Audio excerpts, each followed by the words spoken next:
சென்னை மாநகர காவல் ஆணையர் அருண் அவர்கள் பொறுப்பேற்று அன்னைக்கு பொறுப்பேற்கும் போது ஒரு வார்த்தைகளை பார்த்தீங்கன்னா தெரியும். ஒரு நக்கலும் நையாண்டி இருந்துச்சு. அதில் பத்திரிகையாளர் சந்திப்பில் இயற்கை உபாதை மாதிரி விஷயங்கள் என்னன்னா, உடனடியாக அந்தந்த சம்மந்தப்பட்ட காவல் நிலையத்துக்குள்ளே கூட்டு போய் அங்கே தான் அவனுக்கு எல்லாம் வேட்பாளம் பண்ணுவாங்க. இதுதான் நடைமுறை, சட்டம் அதுதான் சொல்லுது. அவளை எடுத்த உடனே போய் ஒரு வெளிவட்டத்தில் விட்டுட்டு சுற்றி நீங்கள் போனவங்களாம் என்ன ஹேண்டிகேப்பாக போனீங்க? தமிழ்நாட்டுடைய முதலமைச்சர் முத்துவேல் கருணாநிதி ஸ்டாலின் அவர்களுக்கு வர அவப்பெயரை ஏற்படுத்துன்ற நோக்கத்தில் இவங்க பின்புலமாக யாரோ ஒரு டீம் வேலை செய்யுது. முதலமைச்சருக்கு முழுக்க அந்த மக்களை கூட்டி தள்ளணும்னு சொல்கிற பட்ஜெட்டு தான் இந்த நிர்மலா சீதாராமன் செஞ்ச பட்ஜெட். வன்மையாக கண்டிக்கக்கூடிய பட்ஜெட். யாராலுமே ஏற்றுக்க முடியாது. முழுக்க முழுக்க தமிழ்நாட்டு மக்கள் மீது வன்மத்தை காட்டுறாங்க. என்னை பொறுத்தவரையும் இந்த மாதிரி ஒரு கஸ்டடி எடுக்கிறாங்கன்னு வச்சுக்கோங்க, ஜுடிஷியல் கஸ்டடி எடுக்கிறாங்க. எந்த வண்டியில் ஏற்றுறாங்களோ அந்த வண்டியில் சிசிடிவி ஃபுட்டேஜ் கேமரா வைக்கணுமா வேணாமா? வைக்கணும். நீங்கள் இப்போ கதை சொல்கிறது நடக்காது. இல்லை, போலீஸ் தரப்பில் எங்களுடைய உயிரை தற்காத்துக்கிறதுக்காக தான் நீங்களே பாதுகாத்துக்கிறீங்க சார். நீங்கள் சொன்னது உண்மையாக இருக்குமானா? நீங்கள் எல்லாத்துக்கும் சிசிடிவி ஃபுட்டேஜ் ஒப்படைக்கிறீங்கல்ல, அப்போ இந்த சிசிடிவி ஃபுட்டேஜ் ஒப்படைக்கலாம்ல? பாருங்க, என்னுடைய கரங்கள் சுத்தம். நீங்கள் எந்த நேரத்தில் கூப்பிட்டா நான் ஒன்றும் வழக்கை பார்த்து ஓடி ஒளிகிறவங்க கிடையாது, ஏபி போடுறவங்க கிடையாது. வழக்கே வாராகி சந்திக்கிறேன்னு சொல்கிற ஆள் நான். அவன் உயிரோட தானே இந்த பிரச்சனையே இருந்திருக்காது. ஏதோ ஒரு பெரிய மர்மம் இருக்குது. நான் திரும்ப சொல்கிறேன், மர்மம்னா சாதாரண விஷயம் இல்லை, மிகப்பெரிய விஷயங்கள் இருக்குது. அதனால தான் சிபிஐ விசாரணை வேணும்னு நீதிமன்றத்தை நாடுறேன். இதில் நிச்சயமாக திமுகவுடைய பங்கு நிச்சயம் இருக்குது. அது எந்த மாற்றம் கிடையாது. திமுக முக்கிய புள்ளிகளுடைய பங்கு இருக்குது. அதனால தான் அவனை கொடுத்தல. உங்களுக்கு பிரச்சனைனா, திமுக அரசுக்கு பிரச்சனைனா நீங்கள் அங்கே ஒரு விஷயத்தை வைக்கலாம். ஆனால் மக்கள் பாதிக்கப்படுறானே உங்கள் பட்ஜெட்டால் தமிழ்நாட்டுக்கு என்ன பிரயோஜனம் வந்திருக்குது தெரியும்? சிறப்பு நிகழ்ச்சியில் நம்மோடு இருந்திருக்கிறார் மூத்த பத்திரிகையாளர் மரியாதைக்குரிய திரு வராகி அவர்கள். வணக்கம் சார். வணக்கம் சகோதரா. எப்படி சார் இருக்கீங்க? பிரமாதமாக இருக்கு. ரீசெண்டாக டெல்லி விசிட், அதனுடைய பின்னணினா, அதே சமயம் உள்துறை செயலாளர் அவர்களை சந்தித்து தமிழ்நாட்டில் நிலவக்கூடிய இந்த மோசமான நிகழ்வுகள் குறித்தும் பல்வேறு விஷயங்கள் தொடர்பாக நான் பேச இருக்கேன் அப்படின்லாம் சொல்லியிருந்தீங்க கடந்த நேர்காணலில். என்ன நடந்துச்சு சார்? ஆக்சுவலாக சமீபத்தில் பார்த்தீங்கன்னா, தமிழ்நாட்டில் இந்த திராவிட முன்னேற்ற கழகம் ஆட்சி உருவானதுக்கு பிறகு சட்ட ஒழுங்கு என்பது ஒரு கேள்விக்குறியான ஒரு விஷயமா இருந்துச்சு. அதன் அடிப்படையில் குறிப்பாக நல்ல பல வழக்குகளில் பார்த்தீங்கன்னா, தமிழ்நாட்டில் பொய் வழக்குகள் அதிகமாக பதிவு செய்யப்படுகிறது. நான் சமீபத்தில் ஒரு பொய் வழக்கில் சிறைச்சாலையில் நான் இருந்த பொழுது அங்கே இருக்கக்கூடிய சிறைவாசிகளை நான் சந்திக்கிற ஒவ்வொரு இடத்துலையும் பார்த்தீங்கன்னா, ரவுடி பையனாக இருந்தாலும் சரி, அவன் பொறிக்கு பையனாக இருந்தாலும் சரி, வெவ்வேறு வழக்கில் வந்தாலும் சரி, பொய்யாகவே கஞ்சா என்ற வழக்கு பதிவு செய்யப்படுறாங்க. சம்மந்தமே இல்லை. ஏன் கஞ்சா வழக்கு பதிவு செய்யப்படுறாங்கன்னா, கஞ்சா வழக்கில் ஒரு சின்ன விஷயம் இருக்குது. 1 கிலோவுக்கு முன்ன வந்துருச்சுன்னா அப்போ உங்களுக்கு கமர்ஷியல் ஆகாது. 1 கிலோ தாண்டிடுச்சுன்னா கமர்ஷியலாக மாறிடுது. கஞ்சா விற்பனை நடக்குதான்னு கேட்டால் தமிழ்நாடு முழுக்க நடக்குது. அதில் எந்த மாற்று கருத்துமே கிடையாது. ஆனால் கஞ்சாவினால தான் பல விஷயங்கள் இன்றைக்கி தமிழகத்தில் நடக்கக்கூடிய அத்தனை, தமிழ்நாடு மட்டுமல்ல பல்வேறு மாநிலங்களையும் சரி, இந்தியா முழுக்கவே பார்த்தீங்கன்னா அந்த போதை வஸ்துக்கால தான் எல்லா விதமான விஷயங்களும் இல்லீகல் ஆக்ஷன் எல்லாமே நடக்குது. அதன் அடிப்படையில் தமிழ்நாட்டில் குறிப்பாக இந்த திராவிட முன்னேற்ற ஆட்சி வந்ததுக்கு பிறகு அதற்கு விதிவிலக்குலாம் ஒன்றுமே இல்லை. தமிழ்நாடு முழுக்க இந்த போதை வஸ்துக்கள் விற்கப்படுகிறது அப்படின்ற விஷயத்தை நம்ம பரவலாக எல்லாத்துலேயும் பார்த்துட்ருக்கோம். அதுவும் திமுக கட்சியை சார்ந்த ஜாஃபர் சாதிக்கு அவரே இன்றைக்கி பலாயிரம் கோடி ரூபாய் கணக்கில் விற்கப்பட்டிருக்குது. அது பல நாடுகளுக்கும் இங்கேருந்து போயிருக்கு. ஸோ இந்த சூழ்நிலையில் இப்போ சமீபத்தில் நிறைய பொய் வழக்குகள், அதுவும் இல்லாமல் பார்த்தீங்கன்னா இந்த போதை வஸ்துகள் ஏற்படைய படுகொலைகள், குறிப்பாக ஃபேக் என்கவுண்டர்கள். நான் குறிப்பாக ஒரு விஷயத்துக்காக தான் முன்னே நான் போனது என்னென்னா, இப்போ ஃபேக் என்கவுண்டர் இப்போ சமீபத்தில் பார்த்தீங்கன்னா சென்னை மாநகர காவல் ஆணையர் அருண் அவர்கள் பொறுப்பேற்று அன்னைக்கு பொறுப்பேற்கும் போது ஒரு வார்த்தைகளை பார்த்தீங்கன்னா தெரியும். ஒரு நக்கலும் நையாண்டி இருந்துச்சு. அதில் பத்திரிகையாளர் சந்திப்பில் ரவுடிகளுக்கு என்ன விதமான அறிவுரை சொல்ல போறீங்கன்னு கேட்குறாங்க பத்திரிகை. அவங்களுடைய மொழியிலே நாங்கள் ரவுடிகளுக்கு அவர்களுடைய லாங்குவேஜ்லேயே நான் சொல்லப்படுன்றாங்க. அந்த லாங்குவேஜ் என்னன்னு தெரியல எனக்கு. அதில் ஒரு வன்மம் இல்லை அந்த கேள்வியில், அந்த பதிலில் வன்மம் இருக்கா இல்லையா? ரவுடிகள்லாம் யார்? கத்தி எடுத்து சண்டை போடுறவன், இல்லை நீங்கள் சொல்கிற மாதிரி துப்பாக்கி எடுத்து சண்டை போடுறவன். அதுக்கு நீங்கள் சட்டத்தின் அடிப்படையில் எடுத்து கொடுப்பீங்களா, இல்லை துப்பாக்கியிலையும் கத்தி எடுத்து சண்டை போடுவீங்களா? அப்போ ரவுடிக்கும் போலீஸுக்கும் என்ன வித்தியாசம் இருக்குது? நான் ஒட்டுமொத்த போலீஸ்னு சொல்லலை, இங்கே இருக்கிற சென்னை மாநகர காவல் ஆணையரை பற்றி நான் சொல்கிறேன். அப்போ அவர்கள் மொழியில் சொல்கிறோன்னா, நீங்கள் ஏதோ ஒரு விதத்தில் வன்மத்தில் ஒரு தவறான ஒரு வழிகாட்டுதலை இந்த நாட்டுக்கு சொல்ல வரீங்க. இப்போது பார்த்தீங்கன்னா, இப்போது சமீபத்தில் ஜுடிஷியல் கஸ்டடி, அதாவது நீதிமன்றத்தினுடைய பிணையிலிருந்து அந்த நீதிமன்றத்தினுடைய காவலில் இருக்கக்கூடியவருக்கு நீங்கள் வந்து ஒருத்தரை என்கவுண்டர் போடுறீங்க. ஒரு அச்சமாக ஏதாவது ஒரு விஷயம் இருந்துச்சு, உண்மையாகவே வந்து பிடிக்க போகும்போது போட்டாங்க. இதெல்லாம் நிறைய வழக்குகள் நம்ம பார்த்துருக்கோம். காரில் வந்தார், நான் வந்து காவல்துறை வந்து பாதுகாப்பு பணியில் வந்து ரோந்து பணியில் இருந்தாங்க அப்படின்லாம் சொல்லி கதையெல்லாம் நிறைய பார்த்துருக்கோம். ஃபேக் கண்ட்ரோல் நடந்ததா அப்படின்னு கேட்டால் நிச்சயமாக இந்த விஷயத்தில் ஃபேக் கண்ட்ரோல் நடந்திருக்குது. இது என்கவுண்டரில் கொலையின் அடிப்படையில் அது முக்கிய குற்றவாளியாக கருதப்படக்கூடிய ஒரு நபரை நீங்கள் வந்து ஃபேக் என்கவுண்டர்ன்ற போர்வையில் அவனை போட்டு தள்ளிட்டீங்க. அதுக்கு ஒரு கதை சொன்னீங்க பாருங்கள் ஸ்க்ரீன் மேலே. சினிமா கூட அந்த ஸ்கிரிப்ட் எழுத மாட்டான் டைலாக் ரைட்டர்ஸு. அப்படி ஒரு மோசமான ஸ்கிரிப்ட் எழுதுறீங்க. என்னன்ட்டு அவர் வந்தாராம், அவர் அழைத்துட்டு போனாங்களாம், அவர் வந்து இயற்கை உபாதையை வந்து போகணும்னு சொன்னாராம். அந்த இயற்கை உபாதைக்கு வந்து அவர் ஃப்ரீயாக வந்து லாக்கெல்லாம் ஹேண்ட்லாக்கெல்லாம் கைட்டு விட்டுறான் போகுது. அதை சொல்லியிருக்காலாம் தெரியல. போயிட்டாரா, அவர் போயிட்டு வரும்போது அப்படியே ஓடிட்டாராம். நம்ம ஊரில் ஒரு காமெடி படம் இருக்குது, அர்ஜுன் ஒரு படம், அர்ஜுன் படம் தான். அதில் அர்ஜுனும் இன்னொரு நடிகர், காமெடி நடிகரான விவேக் நினைக்கிறேன். ஓகே. இவங்க 2 பேரும் வந்து ஒரு இவளை கூப்பிட்டு போவாங்க, நடிகரை, ஒரு சிறைக்கு ஜெயிலுக்கு கூப்பிட்டு போவாங்க. வடிவேலும் சாரி மருதமலை படத்தில், மருதமலை படத்தில் போகிற வழியில் காமெடி மனோரை கூப்பிட்டு போவாங்க, கிரேன் மனோரை. அப்போது வந்து நான் அம்மாவை பார்த்துட்டு போனோம், ஒரு சென்டிமெண்ட்டாக விஷயம் சொன்ன உடனே, இதான் அம்மா வீட்டுக்கு கதவு திறந்து விட்ட உடனே அவன் போயிட்டு வந்துட்டார். அதுக்கப்புறம் பாட்டி எஸ்கேப் போயிடுவான். அப்புறம் என்ன நடந்ததுன்னு தெரியல. அதே மாதிரி அந்த ஸ்கிரிப்ட் அப்படியே போலீஸ் சொல்லுது. அவன் என்ன அம்மா பார்க்க போன சென்டிமெண்ட் சொன்னால், நீங்கள் என்ன சொல்ல வரீங்க, இயற்கை உபாதைக்கு போனான்னு சொல்ல வரீங்க. அங்கேயும் வெளி மைதானம் தான், இதுவும் மைதானம் தான் காமிக்கிறீங்க படத்தில். வேறு என்ன டிஃப்ரெண்ட்டும் ஒன்றுமே கிடையாது.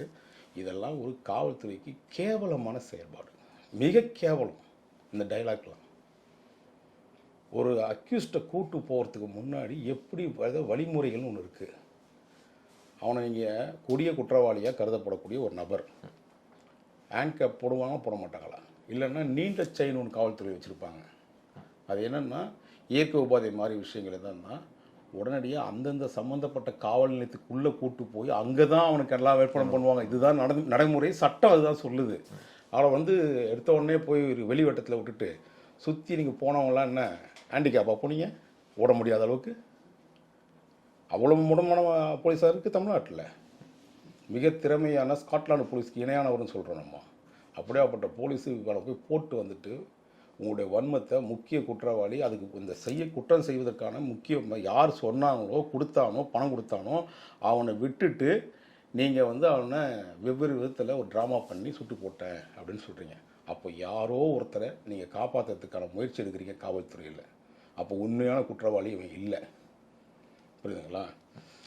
இதே மாதிரி பல சம்பவங்களை பார்த்து எங்களுக்கும் இந்த பத்திரிகை துறையில் 30 ஆண்டு காலமாக அந்த கதையெல்லாம் கேட்கும் போது மிக கேவலமாக இருக்குது. காவல்துறை சில அதிகாரிகள் போன்ற தவறுகளில் அதை தான் நான் உள்துறை செயலாளரிடமும் தேசிய மனித உரிமை ஆணையத்திடம் வந்து நேரடியாக சென்று அவருடைய புகார் கொடுத்து வழக்கும் பதிவு செய்யப்பட்டு விட்டது. வழக்கும் பதிவு செய்யப்பட்டாச்சு. இப்போ நான் வர காலகட்டம் இன்னும் 1 வாரங்களில் நான் நீதிமன்றத்தில் அதுக்கான வழக்குலேருந்து இது பண்ணிட்டேன், ப்ராசஸ் பண்ணியாச்சு. இன்னும் ஒரு வாரங்களில் வழக்கு நிலுவைக்கு வந்துடும், நீதிமன்றத்துக்கு வரும்.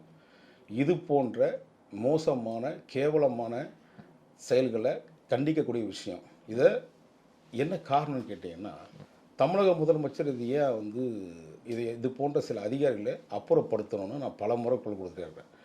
நான் தமிழக முதலமைச்சரிடம் நான் பல விஷயங்களை பார்த்துருக்கேன். இந்த கடந்த 3 ஆண்டு காலில் நீங்கள் உங்களை சுற்றி இருக்கக்கூடிய சில அதிகாரிகள் தவறு பண்ணுறாங்கன்னு இந்த ஃபேக் பாஸ்போர்ட், போலி பாஸ்போர்ட் வழக்கில் டேவிட்சன் தேவாசீர்வாத் இன்றைக்கி இருக்கக்கூடிய லாண்டாடு ஏடிஜிபி, கூடுதல் டிஜிபி, ஓகேங்களா, அன்றைக்கி அவர் உளவுத்துறை ஏடிஜிபியாக இருந்தார்.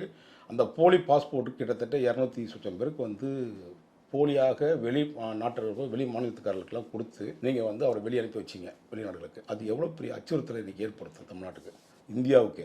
அது போன்ற அதிகாரிகளில் நீங்கள் அதாவது அன்னைக்கு அவர் இருந்தது மதுரை கமிஷனர் இருக்கும்போது நடந்த சம்பவம்.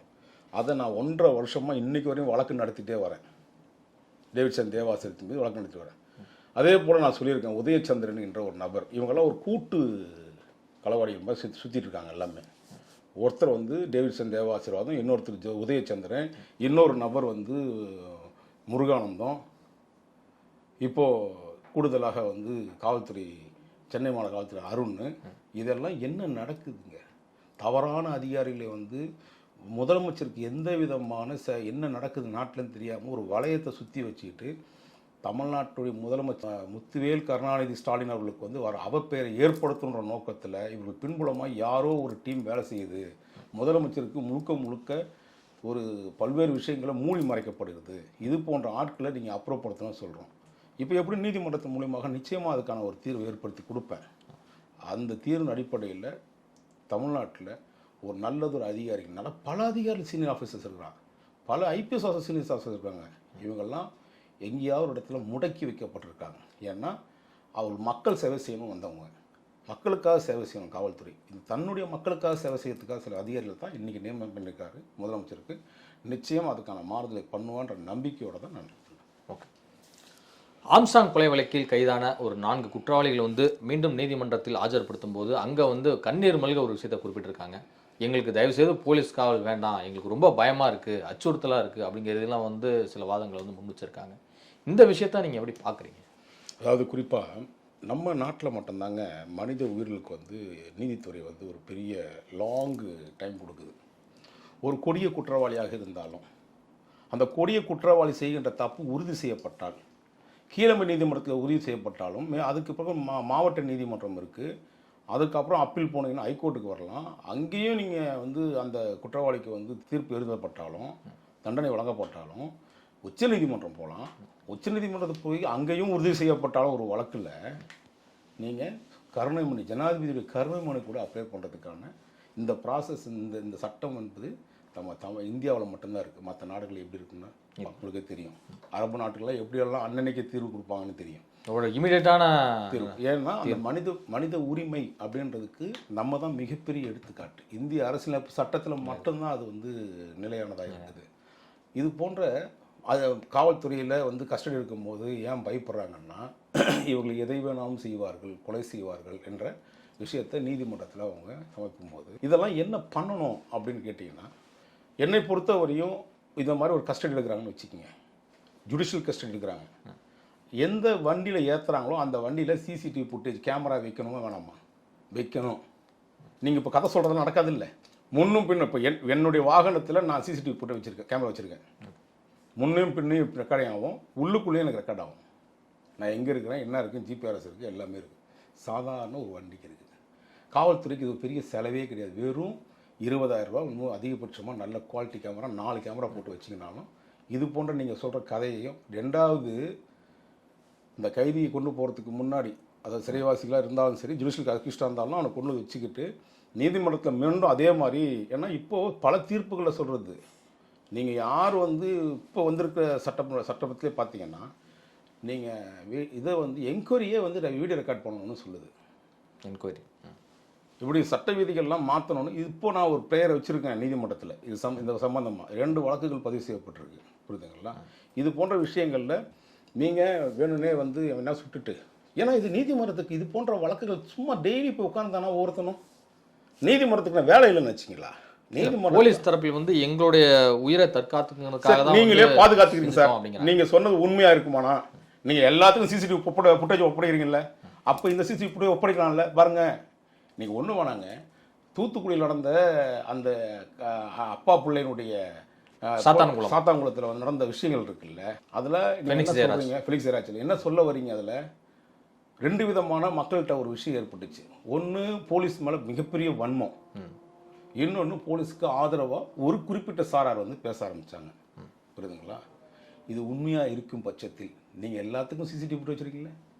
உச்சநீதிமன்றம் சொல்லுதுங்க, நீ 18 மாதம் வந்து ஒரு காவல் நிலையத்தில் நீ வந்து சிசிடிவி ஃபுட்டேஜ் வச்சுருக்கணும். உன்னை சுற்றி இருக்கக்கூடிய ஒரே ஒரு இடத்துல கூட நீங்கள் போலீஸ் ஸ்டேஷனில் ஒரு கேமரா வேலை செய்யலைன்னு சொன்னீங்கன்னா, உச்சநீதிமன்றத்தில் இருக்குது இந்த விஷயங்களை. அந்த கேமராவை அந்த கன்சர்ன் இன்ஸ்பெக்டர் டெப்டி கமிஷனர்னா சிட்டிக்குள்ளே டெப்டி கமிஷனர் இல்லைன்னா எஸ்பி டிஎஸ்பி யாருக்காவது தகவலை சொல்லி எழுத்துப்பூர்வமாக தகவல் சொல்லி இந்த கேமரா இன்றைக்கு செயல்படலை அப்படின்னு நீங்கள் எழுதி கொடுக்கணும், அதை லெட்ஜரில் எழுதணும். புரியுதுங்களா? இப்படியெல்லாம் சில வழிமுறைகள் வச்சுருக்கிறாங்க. நீங்கள் எவனையா போட்டுக்கிட்டு இப்போ ஒரு போலி எங்கே ஒரு போட்டுட்டு நேராக போயிட்டு காவல்துறைக்கு வந்து பெரிய நீங்களும் காப்பாற்றப்பட வேண்டியதில்லை. ஏன்னா பொதுமக்களை காப்பாற்றுறதே காவல்துறை தான். புரியுதுங்களா? காவல்துறைக்கு இது போன்ற விஷயங்கள் ஒன்றும் புதுசு கிடையாது. காவல்துறையில் பல விஷயங்கள் அது நடந்திருக்குது. இப்போல்லாம் காவல்துறை யூனிஃபார்முக்கு மரியாதைன்ற விஷயத்தையே இப்போ கொஞ்சம் கொஞ்சமாக இழக்கிறதுக்கு ஒரு சில அதிகாரிகள் செய்கிற தப்புகளால் தான் ஏற்படுற விதம். அதனால் நீங்கள் சிசிடிவி வந்து அவசியம். ஆனால் இன்றைக்கி எந்த காவல் நிலையத்திலையுமே சிசிடிவி ஃபுட்டேஜ் நான் இப்போ நுங்கம்பாக்கம் காவல் நிலையத்தில் கேட்குறேன்னு வச்சுக்கோங்க, என்கிட்ட ஆதாரமாக வச்சுருக்கேன். 25 ஸ்டேஷன் கேட்டிருக்கேன், ஒருத்தர் இதரும் கொடுத்தது கிடையாது. காரணம் என்ன, நீங்கள் வாங்குற துட்டெல்லாம் செஞ்சிடுமேன்னு பார்க்குறானுங்க. ஆய்வாளர் உட்காந்துருக்காரு மேலே, அங்கே சிசிடிவி ஃபுட்டேஜ் இருக்கணும் தெரியுமா உங்களுக்கு? ஒவ்வொரு ஆய்வாளர் உட்காந்துருக்க இடத்துக்கும் ஸ்டேஷன் எஸ்ஐ ஹாலில் இருக்கணும். இப்படி பல விதங்கள் இருக்குது. இதையெல்லாம் மூடி மறைக்கப்படுது காவல் நிலையத்தில். அப்போது இது ஏன் வெளிப்படைத்தன்மையோடு இருந்தான்னு வச்சுங்களேன், இந்த தவறுகள் நடக்குமா? நடக்காது. அப்போ அச்சுறுத்தல் இருக்க தான் செய்யும் அந்த குற்றவாளிகளுக்கு. அந்த பயத்தில் தான் அவங்க வந்து கதறதும் குமுறதும். ஓகே, இன்னொரு விஷயம், இந்த ஆம்ஸ்டாங் கேஸ்லேயே நான் கேட்கணும்னு நினைக்கிறேன். ரவுடி சம்போ செந்திலாக இருக்கட்டும், அப்புறமேல வந்து இந்த சேசிங் ராஜாவாக இருக்கட்டும், இவங்களை வந்து பிடிப்பதற்காக தனிப்படை அமைச்சிருக்காங்க போலீஸார். ஆனால் இவங்க 2 பேருமே வந்து இந்தியாவில் இல்லை, வெளிநாடு தப்பி போயிட்டாங்க அப்படிங்கிற இதுலேயும் தகவல் வருது. இந்த தகவல் எப்படி இங்கேருந்து வருது? இல்லை போலீஸ் வந்து வேறு விதமாக சொல்கிறாங்களா? என்ன போயிட்டுருக்குன்னு நினைக்கிறேன் நீங்கள்? இப்போ நான் அதே போல் ஒரு புகாரை வந்து சென்னை மாநகர காவல் நிலையத்துக்கு அனுப்பிச்சிருக்கிறேன். ஓகே, குறிப்பாக நம்முடைய ஹோம் செக்ரட்டரிக்கு, தமிழ்நாட்டுடைய உள்துறை செயலாளருக்கு, சீஃப் செக்ரட்டரிக்கு, டிஜிபிக்கு அனுப்பியிருக்கேன். மத்தியில் கூடிய புலனாய்வு அமைப்புகளுக்கு அனுப்பியிருக்கேன். சென்னை மாநகர காவல் ஆணையர் அருண் பொறுப்பேற்றதுக்கு பிறகு இந்த சம்பவங்கள் நடக்குது இல்லையா, அந்த ரவுடிகள் அட்ராசிட்டியுடைய விஷயங்களை பிடிக்கிறார். நான் ரவுடிகளை பிடிச்சி தண்டனை வாங்கி கொடுங்க, பாராட்டுறவங்கள சந்தோஷப்படுத்துகிறோம். உண்மையாகவே நீங்கள் தான் ஹீரோன்னு நினச்சிக்கிறோம். ஆனால் நீங்கள் ஹீரோன்ற பொருள் ஜீரோ மாதிரி உட்காந்துக்கிட்டு எங்கேயோ சில தவறுகளை பண்ணுறீங்க பாருங்கள், அதுதான் நாங்கள் கண்டிக்கிறோம். புரியுதுங்களா? இந்த இடத்துல இப்போ ஒரு புகார் கொடுத்துருக்குன்னு சொன்னேன் இல்லையா, என்ன புகார்னு கேட்டினா, சென்னை மாநகரத்தில் இருக்கக்கூடிய காவல் ஆணையர் அருண் அவர்கள் 2 பத்திரிகையாளர்களை கையில் வச்சுக்கிறார். அரசு ரகசியங்களை அவர்கள் மூலமாக வெளிப்படுத்துகிறார். ஒருவர் தினகரன் சுரேஷ், இன்னொருவர் நக்கீரன் தாமோதரன் பிரகாஷ். புரியுதுங்களா? இது ஆச்சரியமாக இருக்கா? இது எவ்வளோ பெரிய மோசமான செயல்பாடுங்க. அதுதான் சிடிஆர் ஃபைல் எடுங்க, லொக்கேஷன் எடுங்க, எத்தனை நாள் பேசினா வாட்ஸ்அப்பில் எனக்கு எடுக்க முடியும். இன்றைக்கி சாதாரணமாலாம் கிடையாது, வாட்ஸ்அப்பில் என்ன இருக்குன்னு எடுத்து தர முடியும். அப்படியாப்பட்ட ஒரு காவல்துறை, சென்னை மாநகரத்தினுடைய காவல் ஆணையர் என்பது மிகப்பெரிய பதவி. டிஜிபிக்கு ஈக்குவல், தமிழ்நாடுக்கு ஈக்குவலான பதவி. அந்த பதவியில் இருக்கிறவர் சட்டத்துக்கு புறம்பான செயல்பாடுகளில் வழக்கினுடைய தன்மையை திசை மாற்றி பேசுவதற்காக இவர்கள் 2 பேருக்குமே ரகசிய கூட்டு வச்சுருக்காரு. இதை உடனடியாக கண்காணிக்கப்படணும் அப்படின்னு மத்திய புலனாய்வு அமைப்புகளை நான் வந்து ஒரு புகாராக கொடுத்துருக்குறேன். நம்ம உள்துறை செயலர் மேற்கொண்டு நிச்சயம் இது போன்ற செயல்பாடுகள் சில ஊடகங்களால் போர்வையில் நடக்குது. எவிடன்ஸ் ஊடகம் கொடுத்துருங்க சார். நான் புகார் கொடுத்துட்டேன், இல்லையான்னு கூட சொல்லுங்கள். நான் தான் சொல்கிறேன்னு, என்னுடைய கரங்கள் வந்து சுத்தம். நீங்கள் எந்த நேரத்தில் கூப்பிட்டா நான் ஒன்றும் வழக்கை பார்த்து ஓடி ஒளிகிறவங்க கிடையாது, வேபி போடுறவங்க கிடையாது. வழக்கே வாராஜி சந்திக்கிறேன்னு சொல்கிற ஆள் நான். புரியுதுங்களா?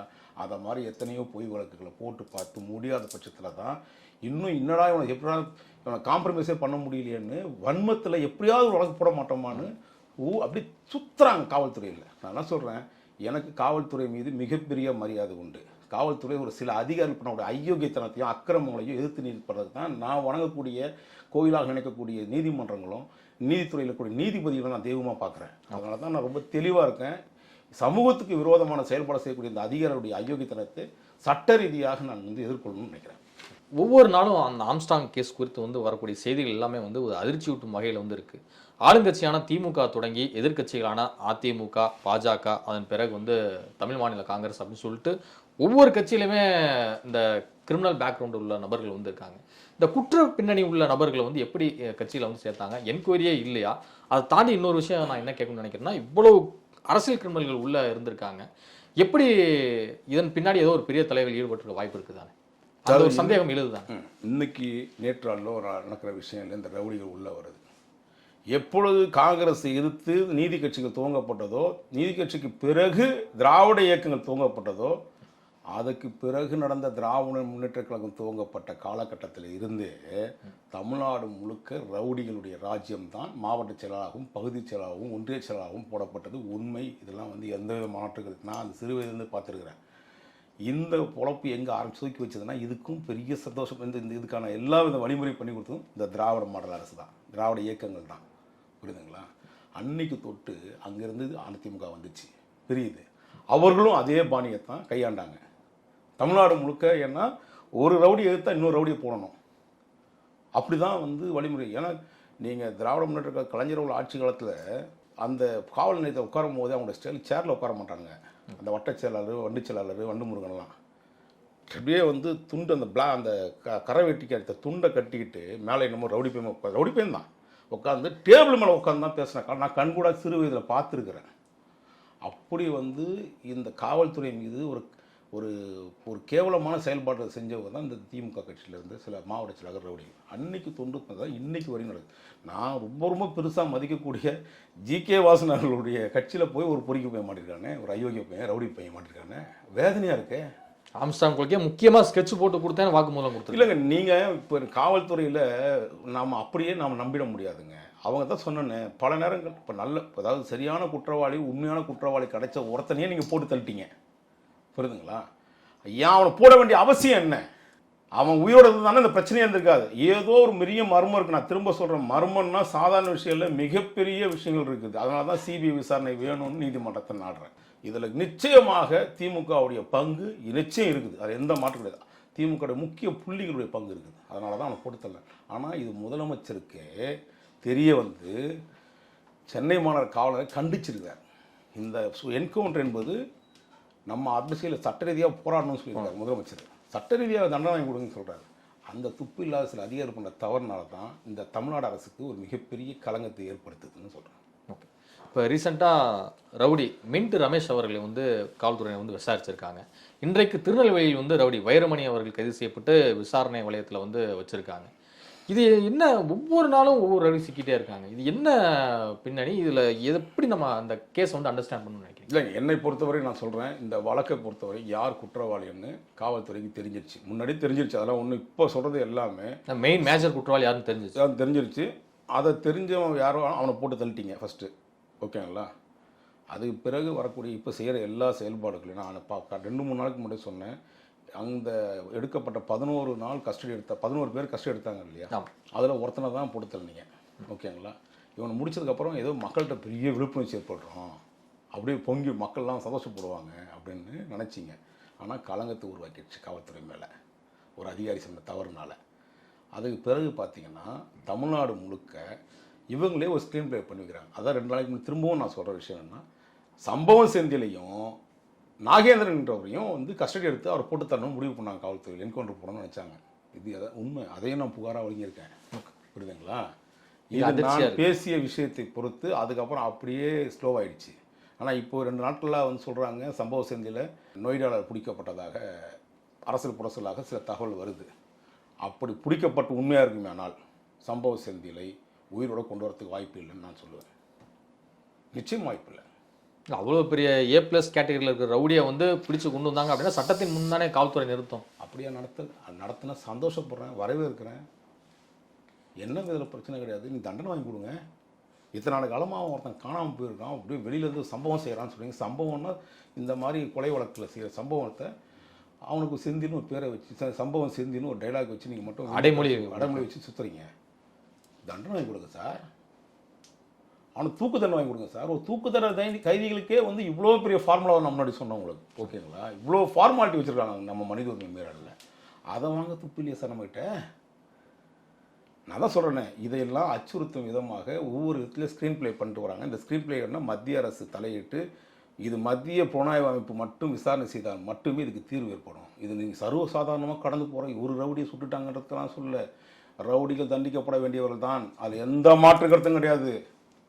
ஆனால் ரவுடிகள் சட்ட ரீதியாக தண்டிக்கப்படணும். அதை தான் என்னுடைய கருத்து. ஓகே. இப்போ ஏன் மு.க. ஸ்டாலின் அவர்கள் வந்து இந்த சிபிஐ விசாரணைக்கு உத்தரவிடுவதில் வந்து கொஞ்சம் மௌனம் காக்குறாரு அப்படின்னு நினைக்கிறீங்க? இப்போ சிபிசிஐடியே இவ்வளோ தூரம் தேடி கண்டுபிடிக்கிறாங்க இல்லையா, இவ்வளோ தனிப்பட போலீஸாரும். அப்போ ஸ்டேட் கவர்மெண்ட்டோட போலீஸ் டிபார்ட்மெண்ட் வந்து சரியாக செயல்படுதானே அர்த்தமாக எடுத்துக்க முடியுது. அப்படின்னு நீங்கள் நினச்சிக்கிறீங்க. இல்லை அவர் வந்து தவறான அதிகாரிகள் சொல்கிற கருத்துக்கு அவர் கேட்டுக்கிறார், அவ்வளோதான். உண்மையாகவே முதலமைச்சருக்கு அதில் உடன்பாடு உண்டு. எத்தனையோ வழக்குகள் அவரே சிபிசிஐடியை மாற்றிருக்காரு, சிபிஐ மாற்றிருக்காரு. ஓகேங்களா? இப்போ ஒரு சட்ட ரீதியாக ஒரு ஜியோ பாஸ் பண்ணிட்டாங்க அரசாங்கத்தில். அரசாங்கம் நினச்சா மட்டும்தான் நீங்கள் வந்து இப்போது சிபிஐ நான் போய்ட்டு சிபிஐ கேட்க முடியாது. ஃபஸ்ட்டு அப்போ அந்த ஜியோவை நான் சேலஞ்ச் பண்ணணும். புரியுங்களா? இப்போ அந்த சமீபத்தில் அந்த வேலையை தான் பார்த்துட்ருக்கேன். ஓகே, அந்த ஜியோ சேலஞ்ச் பண்ணி இப்படியாப்பட்ட விஷயம் உங்கள்கிட்ட உத்தரவு வாங்குறதுலாம் எங்களுக்கு வேலை கிடையாது.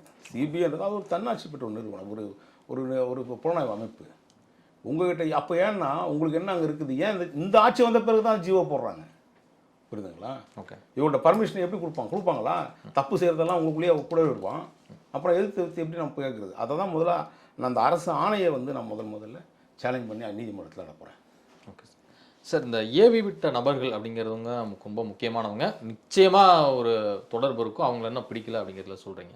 இப்போ சம்பவ செந்தில் நீங்கள் சொல்கிற அந்த வார்த்தைக்கு என்ன வருங்க? என்கவுண்டர் வந்து செய்யப்பட்டா ஸோ அதோட இந்த கேஸ் வந்து முடியும்னு நினைக்கிறீங்களா? இந்த கேஸ் எப்போ முடிவுக்கு வரும்? இப்போ ஒன்றும் இல்லை, நீங்கள் நானும் ஒரு வழக்கில் சம்மந்தப்படணும்னு வச்சுக்கோங்க. நான் இறந்துட்டேன்னா என் வழக்கு என்னோட முடிஞ்சு போச்சு. நீங்கள் இருக்கிற வரையும் உங்களுக்கு அந்த வழக்கு நடத்துவீங்க. அது இல்லையா சம்மந்தமாக இருக்கா இல்லையான்னு தெரியாது. ஜெயலலிதா அம்மையார் அவர்களுடைய விஷயத்தில் சசிகலா அம்மையார் அவர்களுக்கும் நடந்த சில விஷயங்களில் இவங்க சிறைச்சாலைக்கு போகிறாங்க. அந்த அம்மையார் இறந்ததுக்கப்புறம் என்ன ஆகுது? அந்த வழக்கிலிருந்து தண்டனை கொடுத்துட்றாங்க இந்த அம்மாவுக்கு. அதுபோல் தான் எந்த விஷயத்துலையுமே இந்த வழக்குக்கு முக்கிய குற்றவாளிகளை இறப்போ அல்லது வந்து என்கவுண்டரோ இல்லை ஃபேக் என்கவுண்டரோட போர்வையில் இந்த வழக்கை முடிச்சு விட்டணும்னு நினச்சாங்கன்னா அதோடு முடிஞ்சு போச்சு. இதுக்கப்புறம் மேற்கொண்டு அந்த விஷயம் பண்ண முடியாது. புலனாய்வுகளை 10 வருஷமாக நடத்துகிறாங்க. சிபிஐ விசாரணை வரையும் போகிறது 10 வருஷமாக. எனக்கு தெரிஞ்சு கண்டுபிடிக்க முடியாத ஒரு வழக்கு வந்து அமைச்சர் நேருடைய சகோதரர் ராமஜெயம் வழக்கு இன்னைக்கு வரையும் பண்ண முடியலையாங்க. தூத்துக்குடி சம்பவம் அது இன்னைக்கு வரையும் கமிஷன் போட்டு ஒன்றுமே பண்ண முடியலையாங்க. அருணா ஜெகதீசன் கமிஷன் இப்படி இவர் தூத்துக்குடியில் அந்த இறந்தார் காங்கிரஸ் கட்சியுடைய மாவட்டத்தில் திருநெல்வேலியில் அவர் என்ன செஞ்சு முடியுது? ஜெயராஜ் இதை மாதிரி பல பேரை நீங்கள் சொல்லிட்டே போகலாங்க. ஏதோ ஒரு விதத்தில் அவங்க காப்பாற்றுறதுக்கோ அது ஏதோ ஒரு குற்றவாளி கண்டுபிடிக்க முடியாத தமிழ்நாட்டில் நீங்கள் இருக்கீங்களே. சிபிசிஐடி வேணும்னா சிபிசிஐடி மாற்றிட்டு போயிடுறீங்க. சிபிசிஐடிக்கு இந்த வழக்கை பொறுத்த வரையும் ஆம்ஸ்ட்ராங் கொலை வழக்கை பொறுத்தவரை சிபிசிஐடி மாற்ற சொல்லி முதலமைச்சர் உத்தரவு போட்டதுக்கு பிறகு அவசரமாக நீங்கள் வந்து ஒரு குற்றவாளியை கூட்டு வந்து போட்டு சுட்டுட்டீங்க. ஏன் சிபிசிஐடி போல இது வரையும் வழக்கு? உங்களுக்கு என்ன சார் அவ்வளோ இன்ட்ரெஸ்ட்டு? பெரிய வன்மம் இருக்குல்ல, ஏதோ ஒரு குற்றத்தை வந்து குற்றவாளியை மறைக்கிறீங்கல்ல, அதற்கு நீங்கள் பற்ற பயன் என்ன? இதெல்லாம் வெளிப்படையாக வரும், விரைவில் காத்திருப்போம். மத்திய அரசுடைய பட்ஜெட்டில் வந்து தமிழ்நாடு புறக்கணிக்கப்பட்டுள்ளது அப்படின்னு சொல்லிட்டு தமிழ்நாட்டினுடைய எதிர்க்கட்சிகள் எல்லாமே வந்து பாஜக எதிராக கண்டனங்களை தெரிவிச்சுட்டு வராங்க. அதிலும் குறிப்பாக முதலமைச்சர் மு க ஸ்டாலின் அவர்கள் வந்து தமிழகம் ஒட்டுமொத்தமாக புறக்கணிக்கப்பட்டிருக்கிறது, இது மிகவும் கண்டிக்கத்தக்கது அப்படிங்கிற வகையில் குறிப்பிட்டிருக்கிறது. உங்களுடைய கருத்து என்ன சார்? நான் ஒரு பத்திரிகையாளர் பார்வையில் பார்த்தீங்கன்னா தமிழ்நாட்டை சார்ந்த தமிழ்நாட்டுடைய முகமாக எதிர்க்கக்கூடிய ஒரு அமைச்சராக தான் கருதப்படுது. தமிழ்நாட்டில் 3 அமைச்சர்கள் பிஜேபி மார்த்தட்டி சொல்லுது. அதில் வந்து ஜெய்சங்கர் அவர்கள் வெளியுறவுத்துறை அமைச்சர், இன்னொரு இந்த அம்மையார் நீதித்துறை அமைச்சர், அடுத்ததாக நியமனமாக செய்யப்பட்ட எல்முருகன் அவர்கள். எல்முருகனுக்கும் ஒன்றும் பீஸு இல்லை, அது ஒன்றுமே சும்மா வேஸ்ட்டு அங்கே. ஆனால் நிர்மலா சீதாராமன் என்கின்ற ஒரு மிகப்பெரிய ஒரு ஆளுமை உள்ள ஒரு நபராக கருதிக்கிட்டு நான் கடந்த முறையே சொல்லியிருக்கேன், அந்த அம்மாவை தயவு செய்து எடுத்துருங்க அப்படின்னு தான் சொன்னேன். அந்த அம்மாவில் இன்றைக்கி நிறைய ஜிஎஸ்டின்ற போர்வையில் பல நிதியினுடைய அமைச்சகத்தில் நடக்கக்கூடிய சில குளறுபாடுகளால் இந்தியா பொருளாதாரமே கெட்டு போச்சுங்க. ஏன் அதை வந்து அந்த பாரத பிரதமர் மோடி அவர்கள் வந்து இந்த அம்மாவை போட்டுட்டு இப்படி இவங்ககிட்ட கொடுத்து வச்சுருக்காங்க தெரியல. நான் ஒரு இடத்துலையா மாறும் பார்த்தேன். அன்றைக்கி இருந்த செட்டப் அப்படியே தான் தூக்கி போட்டிருக்காரு. ஒரு மாதத்தில் இல்லையே அந்த செட்டப்பில். அந்த கடந்த 5 வருஷத்துக்கு முன்னாடி அந்த சம்பவங்களே சொல்கிறேன். அப்போது இந்த அம்மையாருக்கு வந்து உண்மையாகவே நிதி பட்ஜெட் மேலே எந்த விதமான பெருசாக ஒரு இது இல்லை. குறிப்பாக தமிழ்நாட்டு முகத்தை தெரிஞ்சவர் நீங்கள். தமிழ்நாட்டுக்கு இது போன்ற ஒரு துரோகத்தை நீங்கள் பண்ணுவீங்கன்னு நான் கனவுல கூட எதிர்பார்க்கலைங்க. நான் கூட நினச்சேன் சரின்னு. அங்கே ஒரு வன்மம் இருக்குது இந்த அம்மையாருக்கு. என்ன வன்மம்? திமுகவுக்கு வந்து இந்த அரசு வந்து 3 வருஷத்தில் வந்து எந்த விதமான ஒத்துழைப்பும் கொடுக்கல. தொடர்ந்து போராட்டம் எதிர்த்து மத்திய அரசு எதிர்த்து சில விஷயங்களை செய்கிறது. இந்த அம்மையார் வந்து அதை மனசில் வச்சு அரசியல் வேறு நிர்வாகம் வேறு என்பதை மனசில் பிரித்து பார்க்கணும். அரசியலில் நீங்கள் வன்மத்தை காட்டலாம், நிர்வாகத்தில் காட்டலாமா? உங்களுக்கு பிரச்சனைனா திமுக அரசுக்கு பிரச்சனைனா நீங்கள் அங்கே ஒரு விஷயத்தை வைக்கலாம். ஆனால் மக்கள் பாதிக்கப்படுறானே உங்கள் பட்ஜெட்டால். தமிழ்நாட்டுக்கு என்ன பிரயோஜனம் வந்திருக்குது வரையும்? இந்த பட்ஜெட் உண்மையாக சொல்கிற ஒரு ஏமாற்றத்துக்கான, தமிழ்நாட்டை சீரழிக்க வேண்டும் என்று, அதாவது படுகொலியில் அந்த மக்களை கூட்டி தள்ளணும்னு சொல்கிற பட்ஜெட்டு தான் இந்த நிர்மலா சீதாராமன் செஞ்ச பட்ஜெட். வன்மையாக கண்டிக்கக்கூடிய பட்ஜெட். யாராலுமே ஏற்றுக்க முடியாது.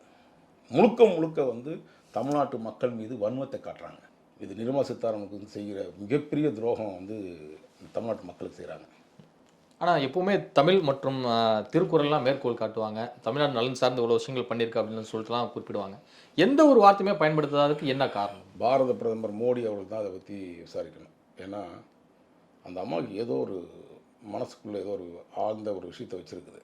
அது வந்து அந்த வன்மம் வந்து ரொம்ப மோசமான விஷயம். என்னால் நேற்று அந்த பட்ஜெட்லாம் பார்த்தோன்னே என்னால் என்னன்னா இது இப்போ தமிழ்நாடு இவ்வளோ நாசமாக, ஏற்கனவே மிகப்பெரிய கடன் தொகையில் இருக்குங்க தமிழ்நாடு. கோடிக்கணக்கான பில்லியன் கணக்கில் வந்து கடன் வாங்கி வச்சுருக்காங்க. நான் தகவல் பிரிவு சட்டத்தை வாங்கி வச்சுருக்கிறேன். எங்கெங்கெல்லாம் கடன் வாங்கி வச்சுருக்காங்கன்றது வெளியே பல நாடுகளில் கடன் வாங்கி வச்சுருக்காங்க. எத்தனை ப்ராஜெக்ட் நின்று போயிருக்கு தெரியுமா அவனுக்கு? அப்படி படும் குழியில் இருக்குங்க தமிழ்நாடு. இன்னும் பேர் பார்த்துட்ருப்போம். ஒன்றுமே நடக்கலை, எங்கேயும் ஃபண்டு கிடையாது. அப்படி ஒரு மோசமான சூழ்நிலையில் ஒரு விரோதியாக இருந்தால் கூட, ஒரு எதிர் தரப்பில் இருந்தால் கூட, இந்த அரசு வந்து அதை வந்து பாதுகாத்துருக்கணுங்க. இந்த நாட்டு மக்கள் நீங்கள் வந்து தமிழ்நாட்டு மேலே இந்த அக்கறையை சொல்கிறீங்க இல்லை, நீங்கள் திருக்குறளில் அக்கறையை காட்ட முடியாது. தமிழ்நாட்டு மக்களுடைய நலனை காட்டணும் அக்கறையை. அந்த அக்கறைக்கு எந்த விதமான விஷயமும் இந்த அம்மா கிள்ளி போடலை. மிக மிக வந்து கண்டிக்கத்தக்க ஒரு விஷயம். மத்திய அரசுடைய பட்ஜெட்டில் தமிழ்நாடு புறக்கணிக்கப்பட்டதன் காரணமாக தமிழ்நாடு முதலமைச்சர் மு க ஸ்டாலின் அவர்கள் நேற்று செய்தியாளர் சந்திப்பில் ஒரு விஷயத்தை குறிப்பிட்டார். என்ன அப்படின்னா, நிதி ஆயோக் கூட்டத்தில் வந்து நான் வந்து பங்கேற்க மாட்டேன் அப்படிங்கிறது வந்து குறிப்பிட்டிருக்காரு. இவர் பங்கேற்காத தமிழ்நாட்டிற்கு பின்னடைவா என்ன நடக்கும் அடுத்த அரசியல் சூழல்? இல்லை, என்னை பொறுத்தவரை தமிழ்நாடு முதலமைச்சர் அந்த கூட்டத்துக்கு பங்கேற்கணும். பங்கேற்று தன்னுடைய வருத்தத்தையும் கோபத்தையும் ஆதங்கத்தையும் தமிழ்நாட்டுக்கு வஞ்சிக்கப்படுகிற ஒரு விஷயத்தையும் நீங்கள் பேசணும். அப்போ தான் நீங்கள் புறக்கணிச்சுட்டா அவன் பாட்டு போயிட்டே இருப்பாங்கல்ல. உங்கள் ரூட்டு கிளியர் பண்ணி கொடுக்குறீங்க பிஜேபிக்கு நீங்கள். அதுவே மிகப்பெரிய தவறு. அங்கே தங்களுக்கு ஏற்பட்ட சூழ்நிலையை நீங்கள் எடுத்துரைக்கணுமா வேணாமா? அங்கே நம்மளுடைய உரிமைகளை பேசணும் அப்படின்னு சொல்லணுங்க. நீங்கள் பார்லிமெண்ட்டில் பேசுறதெல்லாம் முக்கியம் இல்லை. இது ஒரு கூட்டத்தை முதலமைச்சருடைய கூட்டம். நீங்கள் வந்து ஒரு சாணக்கியத்தனமாக என்ன செய்வாங்க? கலைஞராக இருந்தால் என்ன பண்ணுவார்னா, முரசொலி மாறன் அவரோட மனச்சாட்சி முரசொலி மாறன் சண்டை போடுவார், கண்டிப்பார், வன்மமாக ஏதோ சில விஷயங்களை கூட பேசுவார். ஆனால் முரசொலி மாறன் விட்டு தூது விட்டு அங்கே இருக்கக்கூடிய சில நமக்கு தேவையான நிறுவனங்களுக்கு தேவையான தொழிற்சாலைகளை உருவாக்குவார், தேவையான ஃபண்டுகளை வாங்குவார். இந்த சாணக்கியத்தனம் தான் இப்போ இல்லை. ஆள் சொல்கிறது செய்கிறதுக்கு ஆள் இல்லை, நம்பிக்கையான ஆள் இல்லை. அதனால் அதையெல்லாம் நீங்கள் புறக்கணிக்கக்கூடாது. தன்னுடைய உரிமை அங்கே நிலைநாட்டணும்னு நான் நினச்சிருக்கேன். ஓகே சார், இறுதியாக ஒரே ஒரு கொஸ்டினோட முடிக்கணும்னு நினைக்கிறேன். இப்போ அடுத்தடுத்து பல ரவுடிகள் வந்து ஆங்காங்கே தமிழ்நாடு முழுக்க கைது செய்யப்படுவது, காவல்துறையினுடைய நடவடிக்கை வந்து சிறப்பாக செயல்படுவது அப்படின்னு எடுத்துக்கலாமா, இல்லை வேறு கண்ணோட்டத்தில் புரிந்து கொள்ள வேண்டியிருக்கா? இல்லை, ரவுடிகள் மீது நடவடிக்கை எடுப்பது வந்து உண்மையாகவே பாராட்டக்கூடிய விஷயம். அதில் எந்த மாற்று கருத்தும் கிடையாது. பொய் வழக்கு போடாதீங்கன்றது தான் என்னுடைய விஷயம். ஓகே, தவறுதலாக நீங்கள் பொய் வழக்கு போட்டு ஏதோ ஒருத்தரை பிடிச்சி உள்ளே போடணுன்றதுக்காக, ஏதோ ஒருத்தரை திருப்திப்படுத்தணுன்றது, யாரையோ திருப்திப்படுத்தணும் நோக்கத்துக்காக அந்த பொய் வழக்கை கட்டிக்கிறேன். ஆனால் ரவுடிகளோ அது சம்மந்தப்பட்ட பாலியல் குற்றவாளிகளோ எவனாக இருந்தாலும் பிடிச்சி உள்ளே போட்டு நீங்கள் சில உள்ளுக்குள்ளே காவல்துறை செய்யக்கூடிய ட்ரீட்மெண்ட் வச்சா கூட எனக்கு பிரச்சனை கிடையாது. ஆனால் அதுவே சட்ட மனித உரிமை மீறலாக இருந்தாலும் கூட சில பேர் இந்த கண்டிஷன்லையாவது சில தான் கொஞ்சம் பயத்தை காட்டினா தான் சரியாக இருக்கும். ஆனால் அதுதான் சொல்ல வரேன், இதை துப்பாக்கி ஏந்தி ஃபேக் என்கவுண்டர் போடுறதையோ அல்லது பொய் வழக்கு போடுறதையோ நம்ம எப்பவுமே கண்டிக்கிறோம். ஆனால் இந்த ரவுடிகள் ஒழிக்கப்படணும், சட்ட ரீதியாக ஒழிக்கப்படணும். ஓகே சார், இதுவரை உங்கள் பல்வேறு கருத்து மிக்க நன்றி சார். நன்றி சகோதரன்.